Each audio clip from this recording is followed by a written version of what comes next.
Hey guys, this is Hell Hades. This is a Raid Shadow Legends video. Guys, I want to talk about 20 champions that have just got buffed. So with the changes coming in on Hydra, and they are pretty significant changes in certain areas, I think there's some champions now that are going to be coming out of the vault. And we're going to go through some of those right now. It might be some champions that you've been kind of sitting on thinking, what the hell can I do with this dude? He doesn't really fit anywhere. All of a sudden, the change to the Head of Decay, which is coming in next week, basically the Head of Decay can now be provoked, is going to be massive. So let's talk about some champions then that, you know, provoke doesn't really have a spot in the game apart from Magma Dragon, which is maybe the easiest of all the Doom Tower bosses to beat. So let's talk about some champions then, which I think are actually going to be pretty damn juicy for Hydra Clan boss from next week. And I will say this, like, the Head of Decay for me is the most annoying head. Yeah, the fact that he can just cleanse off your debuffs, it loses your control of the game. Yeah, so you've got the head that wants to steal your buffs. If you put block buffs out there, he is stopped. If the Head of Decay comes in and cleanses that dude, then all of a sudden, the RNG factor starts to ramp up. So a lot of people are saying there's still tons of RNG in Hydra, and there is. But actually, this is a significant change to allow you to start to control the fight. And if you're controlling the fight, there's less RNG, it's more enjoyable, and etc, etc. So I do think it's a good change, actually, that they've made. Let's talk about then, I'm going to go rares up to legendaries here. Not in any specific order, but some of these are significant changes. So I'm going to start with the only rare on my list, and only because he's kind of more accessible to people, but this is an amazing rare. I love this champion, Null Horn. He's so good at controlling stuff in waves, yeah? So people might have him built up to just kind of control waves of enemies. He's one of the best low-tier champions in the game to control. And he's got here, places a provoke for 1 turn and puts increased defense on himself. And now look, obviously he can't keep someone permanently provoked, yeah? So it's not good enough. But he puts provoke on the Head of Decay, and he buffs himself. Now, the interesting thing here is he also buffs himself with Unkillable and a different ability. He could actually be a high resistance provoker. So why high resistance? Well, because he's putting self buffs out there, the head that is going to steal your buffs will always target the person with the most buffs. That could be Null Horn on your team. So you could actually just run high resistance with some accuracy Null Horn. He's not going to do any damage at all. This guy does not hit at all. He can't, in fact, he can't even crit. That's how weak he is. But he could be a kind of makeshift provoker plus a target for the buff steal. And that's kind of what you want. You want to be able to control who's going to get the buff stolen and also get some control on that Head of Decay. So Null Horn is the only rare on my list. Let's go through some of the epics. First one is someone that is going to be used probably a lot anyway if you've got him. Seeker, doing a little dance. Seeker's awesome anyway. He's an awesome normal clan boss champion. He's an awesome arena champion. He's going to bring increased attack to your team, which is a bit of extra damage. He's going to bring turn meter to your team. Speed's pretty much king in Hydra. I'd actually prefer speed buffs and decreased speed buffs over turn meter fill for Hydra, but it's still, you know, still a decent effort. He's going to give you an increased defense if you start taking crits, which isn't that often, but it can happen. But this is it. He's got a provoke here on his A1. Double hitter, and it's a 50% chance to provoke on an A1. So it only goes on for 1 turn, and again, you know, you're kind of still opening yourself up to a little bit of RNG. So he's not as good an option as some of the ones we're going to speak about later, but he is an option, and he does bring some other stuff which is worth having alongside it. We've got the champion that everyone gets, Shizo. Get him in like the 2nd week or something. And he does have, so again, this is kind of where he falls into 2 camps here. He places buffs on someone, so you can control where that's going to go, okay? And that means that you can put whoever that's going to be, build them high resistance, and then you're going to have yourself a nice resistance tank for Mr. Buff Stealer. And he's also got this 100% chance to provoke for 2 turns on a 4-turn cooldown. So it's not going to be on for 100% of the time. But again, it's an option. Okay, we're kind of working our way up to better things. We've got Arndulf here. He was brought into the game recently, didn't really have a position. Again, puts double buffs on himself, which means he could be a resistance tank for the head of, what is it? The head of mischief. He's got an AoE weaken, which is pretty solid anyway. And then 30% chance to provoke for 1 turn. The provoke's probably not, honestly, solid enough to do the job. But he might get some play. Okay, we've got the cake glover as the next one. Prundar. Give me some cake. What we got? We got decreased speed, A1, which is actually pretty solid. Decreased speed is one of my favorite debuffs against Hydra. So that's a pretty solid debuff anyway. AoE provoked. Obviously, it's only going to land on the one person that can be provoked. But still, it goes on for 2 turns. It's on a 3-turn cooldown. So we're getting close now to having it on 100% of the time. Also places increased defense on himself. Again, he becomes your resistance tank. Yes, it's doing a lot of good things here. If you've got somebody who either extends debuffs and extends buffs, all of a sudden you've got someone that can just have this as an uptime 100%. So this guy, Hulking Tantrum, damn, could actually be pretty damn solid. 50% chance to land. It goes up to 75, which is okay. And also brings strength and heals for your team. Pretty solid. It also takes less damage when he is provoked from people under provoke. So he's going to take slightly less hits or less damage hits, albeit the head of decay will always hit the person with the lowest HP. So it won't necessarily be this guy, but you know, you'll see. Chance to counter attack as well if someone hits him when he's provoked. So all in all, pretty solid. I mean, his stats are insane for a tank. Like, he is an absolute meat shield. So could be pretty solid. So the last of the epics, and honestly, definitely the best. Like, this is someone who is going to outdo herself at being in a lot of teams. She was already good. Okay, Umbra was already solid because she has got a blocked buffs on a 3-turn duration, 3-turn cooldown. So she could keep block buffs up basically all the time. And that's going to be even better now that we can also provoke the head that would have cleaned it off. Yeah, all of a sudden, we've got a provoke here as well. Now, the challenge you've got is that a provoke is on a 5-turn. So she can't keep the provoke up 100% of the time. And when she does provoke, she can't then maintain this block buff. So you probably, I don't know, it's definitely value up. Definitely value up. You will have to kind of control when you're going to do various abilities with her. But yeah, she was already solid. Now this is kind of an extra string to her bow. So Umbral looking like she's going to be in a lot more teams. Let's get to the legendaries then. Let's get to some of the juicy champions. And honestly, there's a couple in here which probably don't get any playtime. So Black Knight.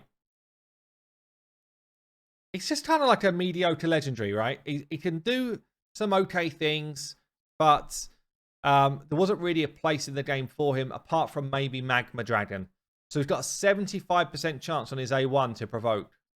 Only goes on for 1 turn, which is a little bit of a shame, but it will be a solid option to just keep provoke up 100% of the time.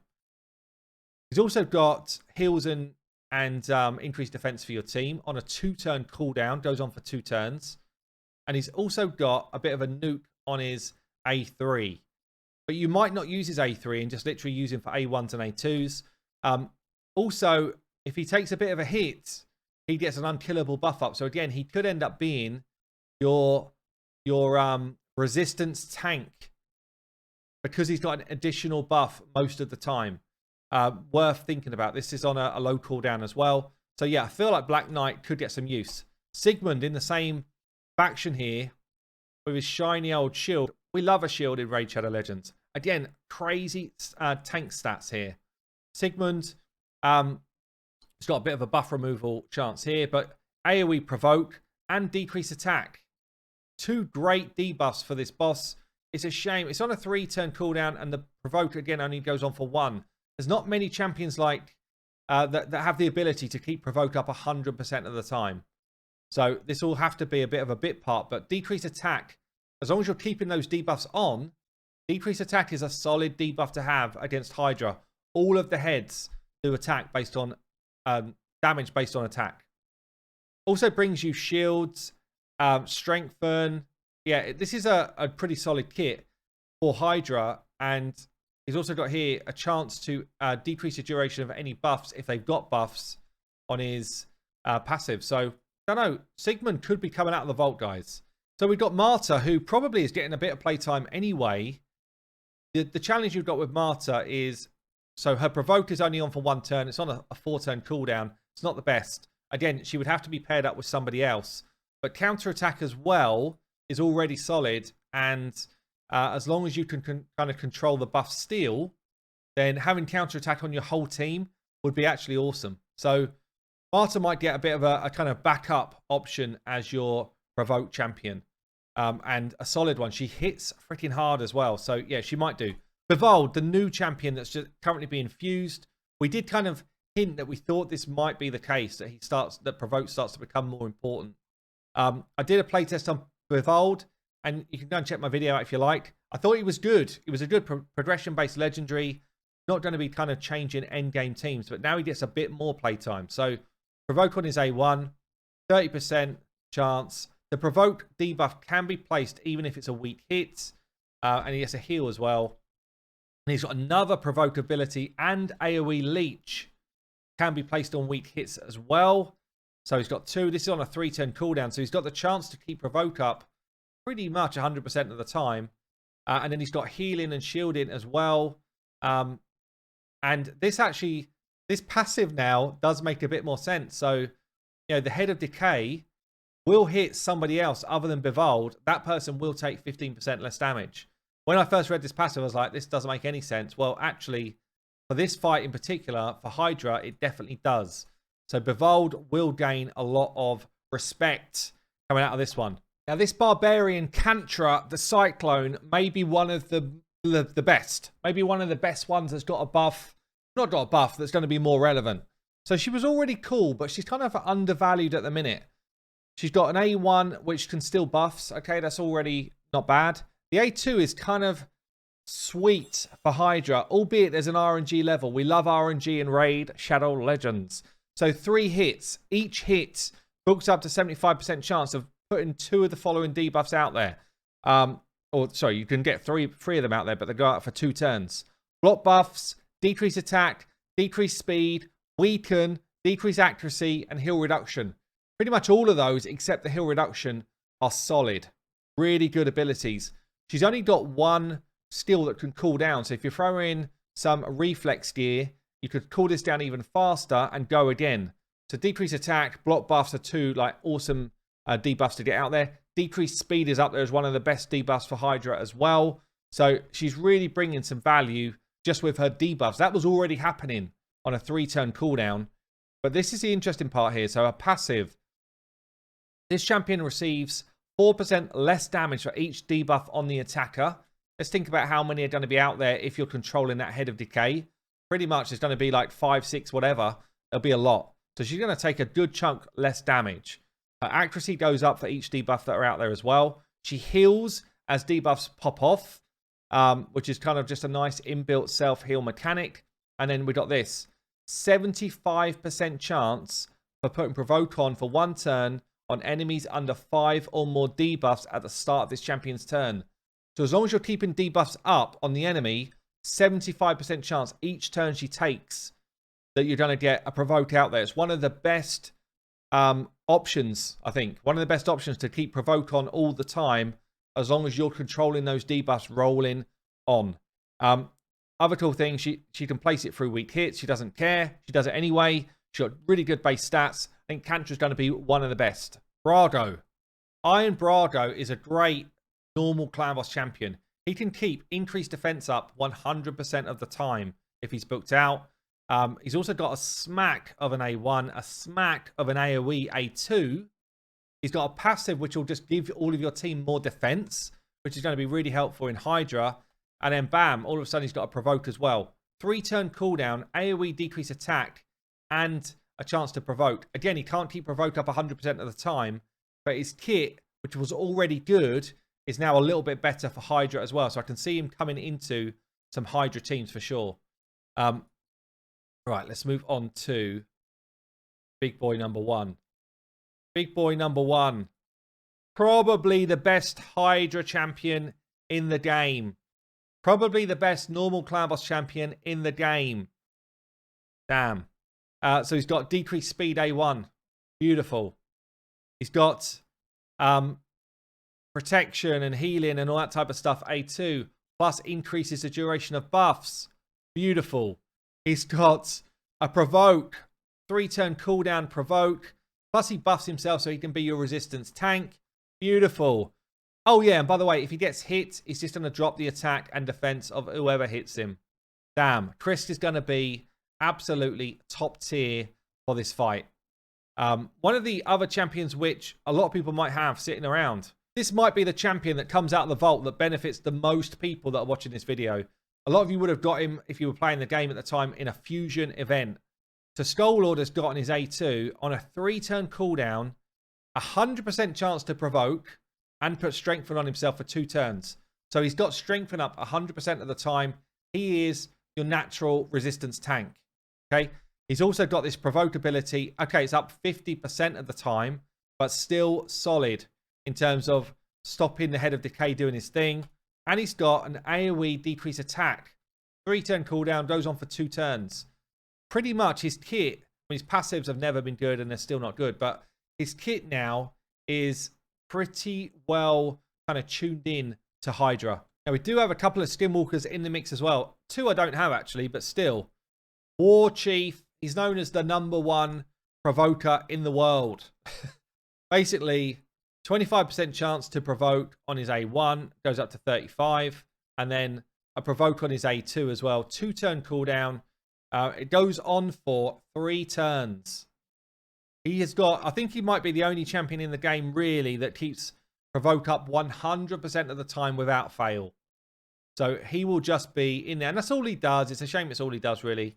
But yeah, he's going to be the best in class in terms of keeping that provoke on 100% of the time. Coronar could get a bit more love as well. So we've got a provoke for 1 turn on a 3-turn cooldown. And then basically passives, which can kind of get him counter-attacking and doing all sorts of fancy stuff when his other debuffs are out there. So I think we could see Coronar perhaps playing in some of these teams as well. But doesn't have the same sort of potential as a War Chief in terms of keeping that provoke on for most of the time. A champion that a lot of you may have fused. Versolf the Grim. This guy is going to be pretty much top tier. So provoke A1, 50% chance to land it for a turn. AoE Leech places extra hit if there's provoke out there as well, so it does a bit more damage. AoE Leech is going to be great for this fight. And then he's also got increased defense for the team and ally protection for the team as well in terms of his buffs. When hit, has a 20% chance of placing provoke again. So a really good, like a solid chance of keeping this provoke up, you know, for most of the duration of the fight from Versolf. Okay, then 4 more to just kind of work through here. We've got ourselves a Ogre in Iggy. So Ignatius has got a provoke ability here. It's on a 4-turn. It's too long really to be the #1 kind of option for it. But it does also bring an AoE HP burn, which is solid, providing you can stop the enemies having their turns, like cleaning it off. HP burn is still the #1 way to do damage in Hydra for sustained damage. Okay, unless you've got one of these +4 Trunders sitting around with obscene gear, this is still the best way that you can get damage out against Hydra. So Iggy's going to be fairly decent for that. Same as this guy. Who doesn't have Drex yet? Go and get yourself Drex from the Bazaar. Honestly, this is going to be top tier. So we've got already, when he takes a hit, he puts burns out there. He's already quality. If you're not doing normal Hydra and you've got Drex, Drex is your answer. Drex is definitely your answer. So he's got here, attacks all enemies, 40% chance, books up to 60% chance to put a provoke out on a 3-turn cooldown. This chance increases to 100% if a target's under HP burn. Also places decreased attack for 2 turns if the provoke is placed. So he's only going to get the decreased attack on 1 enemy. But burns, he's got burn chance here, burn chance here. So a really solid chance to get provoke out, at least as your kind of like 50-50 champion if you're pairing him up with somebody else. So Drex, I think, is going to get a lot more love.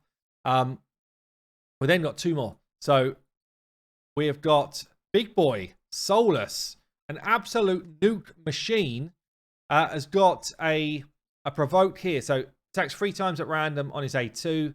Each hit, chance to remove buffs, which is nutty. Each hit hooks up to 100% chance to remove buffs. Damn, that's actually awesome. They changed the wording of this to reflect what it actually does. Also places provoke for a turn. If a buff was removed, the provoke cannot be resisted, which is actually kind of interesting as well. If you're not trying to resist the buff spread, then this could be pretty cool in terms of just stripping away those buffs and then definitely landing the provoke on your Head of Decay. And it's got here as well another provoke ability. So AoE increases the duration of all debuffs by a turn. No one really uses him for this. He's just known for the arena nuker, but this is actually what his kit was meant for. Then places a provoke for a turn, places a shield as well, and he does more damage for each debuff on the target.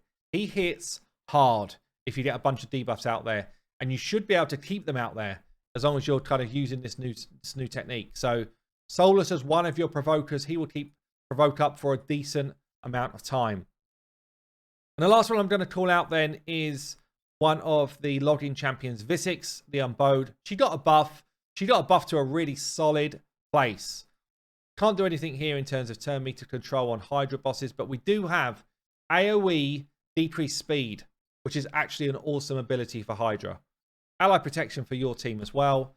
And then AoE provoke on a 3-turn cooldown. So again, can't keep it up 100% at the time, but it will be a kind of solid benefit to your team. So look, 20 champions, all with the same ability, but different kind of mixes of kits. See who you've got. I will say this is the most significant change to Hydra we're going to see for a while. Make use of it and start to get yourself some rewards.